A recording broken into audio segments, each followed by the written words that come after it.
ഒരു സംസ്ഥാനത്തിന്റെ മുഴുവൻ കണ്ണുകളും ഇന്നലെ കൊച്ചിയിലെ ഇ.ഡി. ഓഫീസിലേക്കായിരുന്നു. ചോദ്യം ചെയ്യൽ നീണ്ടത് കൃത്യം 9 മണിക്കൂർ. പ്രതിപക്ഷ നേതാവ് പിണറായി വിജയന്റെ മകൾ ടി വീണ കേന്ദ്ര അന്വേഷണ ഏജൻസിയായ ഇ.ഡിക്ക് മുന്നിൽ ആദ്യമായി ഹാജരായ ദിവസം. പലതവണ നോട്ടീസ് അയച്ചിട്ടും ഹാജരാകാതെ ഒടുവിൽ ആരോഗ്യ കാരണങ്ങൾ പറഞ്ഞും മാറ്റിവെച്ച ചോദ്യം ചെയ്യലിനാണ് ഇന്നലെ വീണ എത്തിയത്. രാവിലെ 10:25 ഭർത്താവും MLA-യുമായ മുഹമ്മദ് റിയാസിനൊപ്പമാണ് വീണ ഇ.ഡി. ഓഫീസിലേക്ക് എത്തിയത്. ഇ.ഡി. ഓഫീസിന്റെ ഗേറ്റിന് പുറത്തുവെച്ച് പോലീസ് വാഹനം തടയുന്നു. ഇ.ഡി. ഓഫീസിന് മുന്നിൽ സുരക്ഷ ശക്തമാക്കിയിരുന്നു. മുൻപ് ഇ.ഡി. റെയ്ഡ് നടത്തിയപ്പോഴുണ്ടായ രാഷ്ട്രീയ സംഘർഷങ്ങളുടെ പശ്ചാത്തലത്തിൽ കനത്ത പോലീസ് CISF കാവലായിരുന്നു അവിടെ. വാഹനം അകത്തേക്ക് കടത്തിവിട്ടില്ല. കാറിൽ നിന്നിറങ്ങി നടന്നു വേണമായിരുന്നു വീണയ്ക്ക് ഇ.ഡി. ഓഫീസിനകത്തേക്ക് പോകാൻ. കേരളത്തിലെ രാഷ്ട്രീയ ചർച്ചകളിൽ വൻ കോലാഹലങ്ങൾ ഉണ്ടാക്കിയ ഒരു നിറമുണ്ട്, കറുപ്പ്. ആ കറുത്ത മാസ്ക് ധരിച്ചാണ് വീണ ഇന്നലെ എത്തിയത്.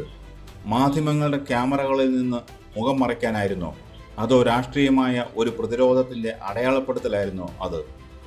9 മണിക്കൂർ നീണ്ട മാരത്തോൺ ചോദ്യം ചെയ്യലിന് ശേഷം പുറത്തിറങ്ങുമ്പോഴും വീണയുടെ മുഖത്ത് കറുത്ത മാസ്ക് ഉണ്ടായിരുന്നു. അതിനാൽ മുഖത്തെ ഭാവവ്യത്യാസങ്ങൾ മാധ്യമങ്ങളുടെ ക്യാമറ കണ്ണുകൾക്ക് ഒപ്പിയെടുക്കാനായില്ല. മാധ്യമങ്ങൾ വീണയെ വളഞ്ഞ് ചോദ്യങ്ങൾ ഓരോന്നായി എറിഞ്ഞു. പക്ഷേ ഒരു വാക്കുപോലും മിണ്ടാതെ ചോദ്യങ്ങളെയെല്ലാം പൂർണ്ണമായി അവഗണിച്ച് വീണ കാറിൽ കയറി പോയി.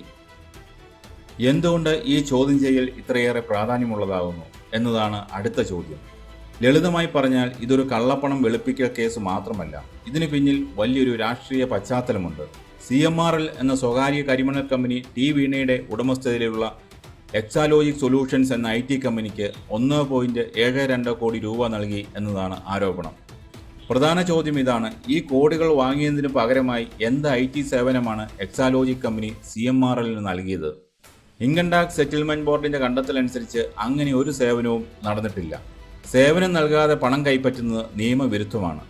അതിനാലാണ് ഇ.ഡി. ഇതിൽ കള്ളപ്പണം ഉണ്ടെന്ന് സംശയിക്കുന്നത്. ഇന്നലത്തെ 9 മണിക്കൂറിൽ ഇ.ഡി. ചോദിച്ചതും ഇതേ ചോദ്യങ്ങളായിരിക്കാം. ബാങ്ക് അക്കൗണ്ടുകളുടെ രേഖകൾ എവിടെ? ഡിജിറ്റൽ തെളിവുകൾ എവിടെ? രണ്ട് കമ്പനികളും തമ്മിലുള്ള യഥാർത്ഥ കരാർ എന്തായിരുന്നു? ഇതിനു മുമ്പ് ഇ.ഡി. ഉദ്യോഗസ്ഥർ പിണറായി വിജയന്റെ വീട്ടിൽ നടത്തിയ റെയ്ഡിൽ CPM പ്രവർത്തകർ വലിയ രീതിയിൽ പ്രതിഷേധിച്ചിരുന്നു. ഇ.ഡി. വാഹനങ്ങൾ ആക്രമിക്കപ്പെട്ടു. അന്ന് ഇ.ഡി. ഉദ്യോഗസ്ഥരെ ആക്രമിച്ച കേസിൽ DYFI CPM പ്രവർത്തകർ അറസ്റ്റിലായി. അവർ ഇപ്പോഴും കടുത്ത നിയമ നടപടികൾ നേരിടുകയാണ്. ആ കേസുകൾ റിമാൻഡ് നടപടികളിലേക്കും കർശനമായ കോടതി നിരീക്ഷണത്തിലേക്കും നീങ്ങിക്കഴിഞ്ഞു. അതുകൊണ്ട് തന്നെ ഈ കേസ് കേവലം സാമ്പത്തികം മാത്രമല്ല, ക്രമസമാധാന പ്രശ്നം കൂടിയാണ്. ഇനി ഇ.ഡിയുടെ അടുത്ത നീക്കം എന്തായിരിക്കും? 9 മണിക്കൂർ ചോദ്യം ചെയ്തതുകൊണ്ട് ഇ.ഡി. ഈ കേസ് അവസാനിപ്പിക്കുമോ? ഒരിക്കലുമില്ല. ലഭ്യമാകുന്ന വിവരങ്ങളനുസരിച്ച് വീണ നൽകിയ മൊഴികളും ഡിജിറ്റൽ രേഖകളും ഇ.ഡി. വിശദമായി പരിശോധിക്കുകയാണ്. CMRL കമ്പനി ഉടമകളായ ശരൺ കർത്ത, ജയ കർത്ത എന്നിവരെ കഴിഞ്ഞ ദിവസങ്ങളിൽ ഇ.ഡി. ചോദ്യം ചെയ്തിരുന്നു. അവരുടെ മൊഴികളും വീണയുടെ മൊഴികളും തമ്മിൽ ഒത്തുനോക്കുന്നതായിരിക്കും ഇ.ഡിയുടെ ആദ്യത്തെ പണി. ഇനി വരാനിരിക്കുന്ന 3 പ്രധാന നീക്കങ്ങൾ ഇവയാണ്. രണ്ടാം ഘട്ട ചോദ്യം ചെയ്യൽ. ഇന്നലത്തെ ചോദ്യം ചെയ്യലിൽ പല ചോദ്യങ്ങൾക്കും വ്യക്തമായ രേഖകൾ ഹാജരാക്കാൻ സമയം നീട്ടിച്ചോദിച്ചതായാണ് സൂചന. അതിനാൽ പുതിയൊരു തീയതി നിശ്ചയിച്ച് വീണയെ ഇ.ഡി. വീണ്ടും വിളിപ്പിക്കും. അത് ഉടൻ തന്നെ ഉണ്ടാകും.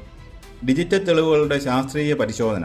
എക്സാലോജിക് കമ്പനിയുടെ ലാപ്ടോപ്പുകൾ, സെർവറുകൾ, ഇമെയിൽ സന്ദേശങ്ങൾ എന്നിവ ഇ.ഡി. ഇതിനകം ഫോറൻസിക് പരിശോധനയ്ക്ക് അയച്ചിട്ടുണ്ട്.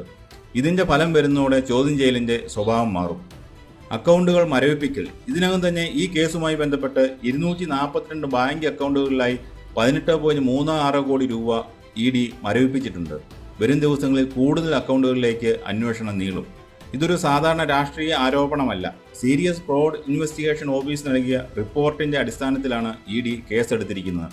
അതുകൊണ്ട് തന്നെ നിയമക്കുരുക്കുകൾ ശക്തമാണ്. അടുത്ത ചോദ്യം ചെയ്യലിൽ കൂടുതൽ കൃത്യമായ തെളിവുകൾ ഹാജരാക്കാൻ വീണയ്ക്ക് സാധിക്കുമോ? അതോ ഇ.ഡി. കടുത്ത നടപടികളിലേക്ക് നീങ്ങുമോ?